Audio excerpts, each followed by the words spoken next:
Kita mengawali dengan pertanyaan, apakah Turki merupakan senjata rahasia dari Rusia? Ketika Swedia dan Finlandia melihat agresi militer Rusia ke Ukraina, di mana mereka menganggap Rusia bisa melakukan hal yang sama atas negara mereka, Swedia dan Finlandia, keduanya yang selama ini adalah negara netral, memutuskan bergabung dengan NATO. Fakta pertahanan untuk melindungi mereka dari serangan Rusia. Kemudian Turki menolak aplikasi lamaran Swedia dan Finlandia tersebut. Ada apa? Sahabat, video kali ini adalah tentang peran Turki dan menjawab pertanyaan mengapa ada yang namanya Fakta Pertahanan tersebut. Sebuah kekuatan bersama yang dibangun untuk tujuan pertahanan atau militer.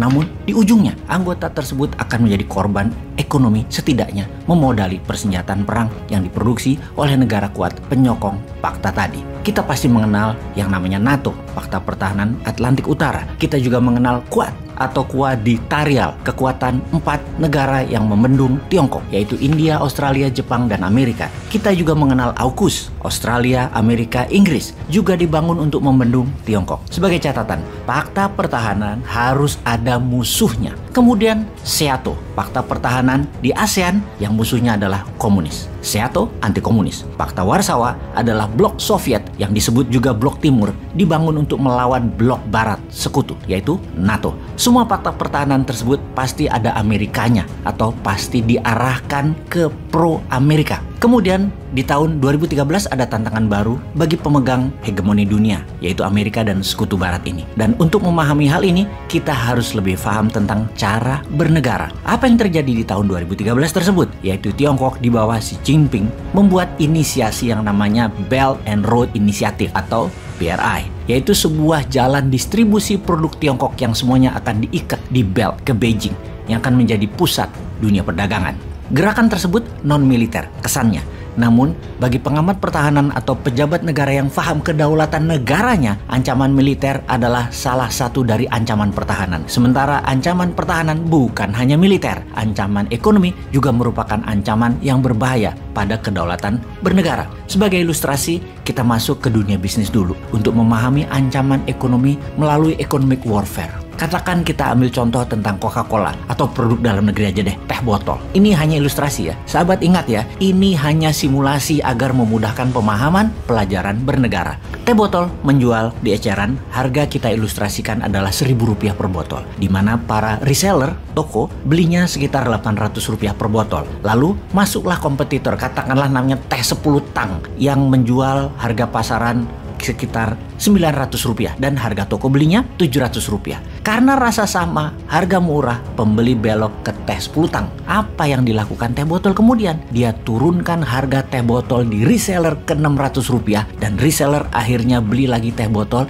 dan teh botol dijual Rp800 di retail umum. Teh 10 tang nggak bisa jual di harga Rp600 ke reseller dan menurunkan harga Rp700 ke publik. Bangkrut pastinya. Dengan harga Rp900 pun teh 10 tang nggak ada yang beli. Bangkrut juga. Itulah strategi dagang mematikan kompetitor ala teh botol. Ini ilustrasi ya, ilustrasi. Kembali ke obor Tiongkok. Ini misalnya ya, sekali lagi. Misalnya lo ya, katakan harga pupuk di Indonesia, pupuk buatan dalam negeri Indonesia adalah Rp50.000 per kilo. Tiongkok bisa lo kirim pupuk harganya cuma Rp30.000 per kilonya. Sehingga pejabat yang mental dagang bisa mengimpor dengan alasan lebih murah harga pupuk Tiongkok tersebut. Efeknya pabrik pupuk di Indonesia tidak ada yang beli dan bangkrut. Walau lebih murah, namun kalau kacamata pejabat yang paham bernegara, maka lebih baik ditingkatkan produksinya, impor pupuk tetap dilarang. Atau boleh impor tapi kenakan pajak tinggi agar harga lokal tetap lebih murah. Jika pabrik garmen tutup, pabrik pupuk tutup,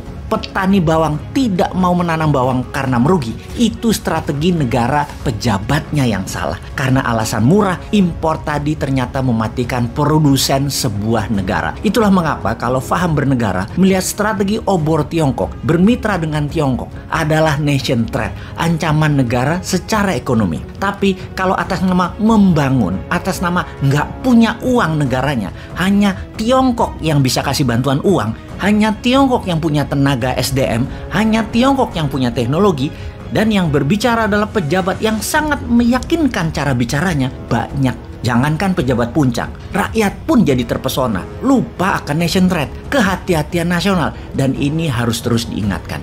Sekali lagi, kita hanya ingatkan karena banyak negara sudah menjadi bermasalah dengan strategi obor ini, seperti Bangladesh, Pakistan, Kenya, Zimbabwe, Uganda. Salah satunya itu adalah negara-negara contohnya. Dan ada lagi laporan tertulis dari Carmen Reinhardt dari University of Harvard di tahun 2020.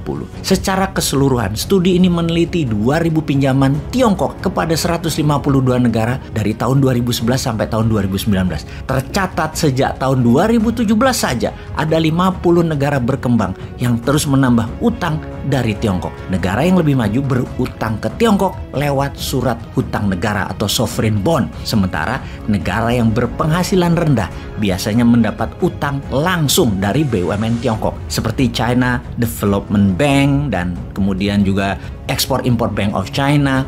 Jadi apapun itu, kita harus waspada pada serangan kedaulatan negara. Kembali ke Turki yang menolak Swedia dan Finlandia menjadi anggota NATO, menarik dibahas sehingga menjadi pelajaran kita akan apa itu fakta ekonomi dan apa itu fakta pertahanan. Kita semua terinformasi akan ancaman Rusia kepada banyak negara untuk stay netral. Jangan ikut-ikutan bantu Ukraina atau jadi anggota NATO, menambah kekuatan sekutu untuk menjadikan Amerika polisi dunia. Namun Swedia dan Finlandia terus digosok Amerika yang akhirnya pivot, pindah ke NATO. Lalu Turki dengan berani menentang keputusan Swedia dan Finlandia dengan tidak menandatangani surat persetujuan. Turki adalah salah satu anggota NATO di mana ada peraturan bahwa sebuah resolusi baru keluar ketika semua menyetujui, 100% anggota menyetujui. Dari 30 negara member NATO saat ini, semuanya punya hak veto. Turki salah satunya, dan Turki tidak tanda tangani aplikasi Swedia dan Finlandia untuk jadi anggota NATO sehingga resolusi tidak pernah bisa dijalankan.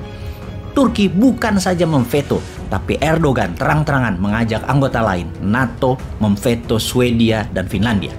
Turki mengatakan Swedia dan Finlandia mendukung pemberontakan Kurdi di perbatasan Turki. Namun pengamat intelijen pertahanan lebih melihat hutang budi Erdogan ke Putin. Ankara punya hutang banyak ke Moskow. Salah satu hutang budi Erdogan adalah dibocorkannya rencana kudeta di Turki yang akan menggulingkan Erdogan oleh CIA yang membuat 2.000 orang ditangkap yang anti Erdogan tersebut. CIA akan menggulingkan Erdogan karena Turki membeli minyak ISIS dan menjual sebagiannya ke Tiongkok. Rumit memang bernegara itu. Kita harus memahami langkah Turki dari kacamata bernegaranya Erdogan. Semoga manfaat.